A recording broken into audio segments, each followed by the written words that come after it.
Bismillahirrahmanirrahim. Me emrin e Allahut mëshiruesit, mëshirbërësit. Allahumma barik lana fi Rajab wa Shaban wa balighna Ramadan.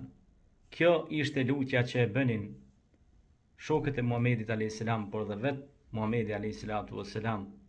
O Zot, na jep bereqet, na begato në muajin Rajab, në muajin Shaban dhe mundsona ta përjetojnë muajin pra Ramazan.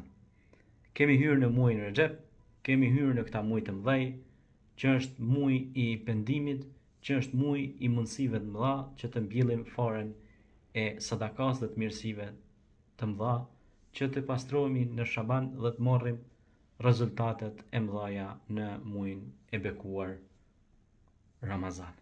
Andaj, shtoni lutjet, shtoni sadakat, shtoni dhikën për mendin e Allahut dhe bëni punë sa më shumë të mira në mënyrë që të arrini shpërblimin nga unë Allah subhanahu wa ta'ala. Selamun alaikum.